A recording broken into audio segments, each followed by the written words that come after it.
Bonjour et bienvenue. Comme promis, je vais te donner ton premier cours gratuit de la formation So Séductive Prospection. 10 erreurs qui font que tes mails passent à la trappe. Tu es freelance et tu as du mal à conquérir le cœur de tes prospects? Tu as l'impression que tes mails passent à la trappe? Qu'ils ne sont pas lus ou pas assez convaincants? Tu n'obtiens pas ou peu de réponses? Je suis certaine que tu vas te retrouver dans les cas suivants. Premier cas, tu n'as pas bien défini ta cible. Que tu sois web designer, rédacteur web, community manager, graphiste ou web designer, tu dois définir ta cible avant de prospecter. Seulement, chaque freelance n'a pas une unique cible. Il est possible de travailler avec divers professionnels sur le web, aux besoins et aux attentes bien différentes. Tu dois donc, avant de commencer à prospecter, créer un persona global ainsi que plusieurs personas fictifs mais réalistes. Cela te permettra de préparer le terrain avant ta prospection.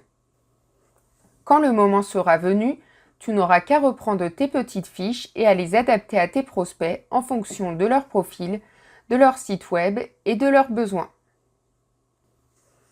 Deuxième cas, tu ne personnalises pas tes messages. Personnaliser tes messages te semble évident? Ce n'est pas le cas pour tout le monde. De nombreux freelances ont tendance à créer un ou deux mails de prospection, puis à les copier-coller pour les envoyer à leurs prospects. C'est vraiment une très mauvaise idée, je ne le répéterai jamais assez. Ces mails ne seront pas forcément adaptés à ta cible, ou du moins pas à toutes. Tu dois toujours analyser le site web et les besoins de ton prospect avant de commencer à rédiger tes mails de prospection. Avant de me lancer dans le blogging, je recevais souvent des mails de freelance me proposant leur service de rédacteur web SEO. Sauf que c'est mon métier. Ces messages prouvent évidemment que ces personnes ne se sont pas intéressées à moi du tout. Cela ne fait jamais plaisir et, croyez-moi, je suis bien plus tolérante que certains clients potentiels. Prenez donc le temps de vous intéresser à vos clients avant d'envoyer vos mails personnalisés. Si vous souhaitez utiliser le copywriting en prospection pour faire mouche, vous devrez également suivre un certain nombre d'étapes avant de commencer la rédaction de vos mails de démarchage. Troisième point, tu ne parviens pas à déterminer le problème réel de ta cible.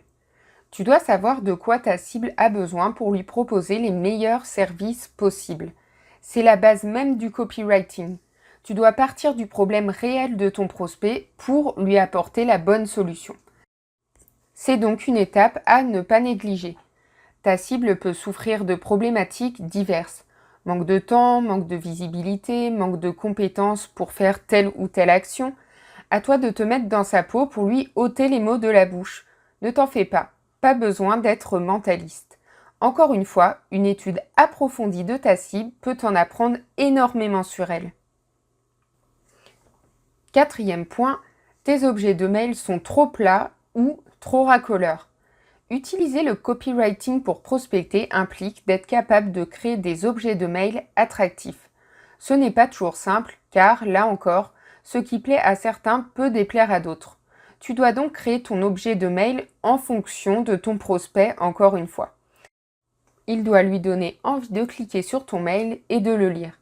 Attention, certains objets, trop racoleurs ou trop excessifs, peuvent réellement faire fuir tes prospects. Dans ce cas, ton mail risque de finir à la corbeille avant même d'être lu. Au contraire, un objet de mail captivant et bien pensé rendra ton prospect bien plus enclin à lire ton mail. Cinquième possibilité, tu parles trop de toi. Tu penses sans doute que tes clients veulent que tu leur parles de toi, de qui tu es, de ton métier, de ce que tu peux leur apporter. Pourtant, pour séduire tes prospects, tu dois avant tout leur parler d'eux, de leur entreprise, de leur site web, de leurs produits, de leurs besoins, de leurs problématiques. Il est nécessaire de trouver le bon dosage. Tu peux parler de toi, mais sans te focaliser sur ta personne et tes services. Tout bon mail de prospection, qu'il soit copyrighté ou non, commence par un petit récapitulatif de ce que tu connais de ton prospect. Les phrases du genre « je me suis aperçu »,« j'ai pu observer »,« je sais que vous », suivis d'un bon argumentaire bien sûr, sont très appréciés des prospects. 6e point, qui est très courant, tu n'es pas assez convaincant parce que tu n'es pas convaincu. Tu dois être sûr de toi et convaincu de ce que tu peux apporter à ton prospect. S'il te sent hésitant, peu sûr de la solution proposée ou de tes compétences, il préférera sans doute collaborer avec quelqu'un d'autre et c'est normal. Tu dois donc prendre confiance en toi et être certain de la qualité de tes services avant de commencer à prospecter. Évite autant que possible les mots du type peut-être, parfois, je pense, il est possible. Cela n'inspire pas confiance et risque de faire peur à ton client potentiel. 7e point, tes mails ne sont pas bien structurés. Travailler à partir d'un plan permet de conserver l'attention de ton lecteur tout au long de sa lecture.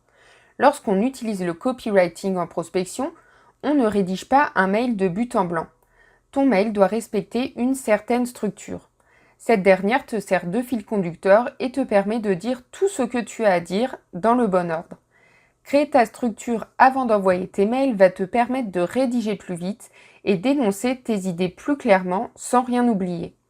Rien de plus désagréable pour ton prospect qu'un mail confus contenant des propos qui passent du coq à l'âne. Rien de tel pour perdre son intérêt en cours de route. Le copywriting est un vrai métier et savoir créer une structure, que ce soit pour un mail, une campagne ou une page de vente, en fait partie. En voyant ton objet de mail, ton prospect est intrigué. Quand il commence à te lire, son intérêt pour tes services se renforce. Si ton plan est bon, chaque palier de ton mail convaincra davantage ton prospect et lui donnera envie de travailler avec toi. Il est donc primordial de ne pas brûler les étapes et de bien structurer tes mails de prospection. 8e point, tu ne te projettes pas assez. Pour convaincre ton prospect, tu vas devoir l'amener à se projeter avec toi, le pousser à imaginer ce que travailler avec toi pourra lui apporter. Il ne va pas y parvenir tout seul. Tu vas devoir bien choisir tes mots et tes arguments pour cela. Ton mail doit toujours contenir une promesse réaliste. Par exemple, si tu es community manager, tu vas pouvoir assurer à ton prospect que te confier la gestion de ses réseaux sociaux lui permettra d'améliorer sa visibilité, d'obtenir plus d'engagement de la part de ses lecteurs et de gagner du temps. Attention, ne fais jamais de promesses que tu ne sauras pas tenir. Si tu es rédacteur web par exemple, oublie tout de suite les promesses du genre « dans 2 mois, vous serez premier sur Google ». Se projeter, oui, mais raisonnablement. 9e point, tu en fais trop et ça semble louche. Tu ne dois jamais en faire trop. Rappelons-le, le copywriting consiste à vendre un produit ou un service à un prospect qui en a réellement besoin.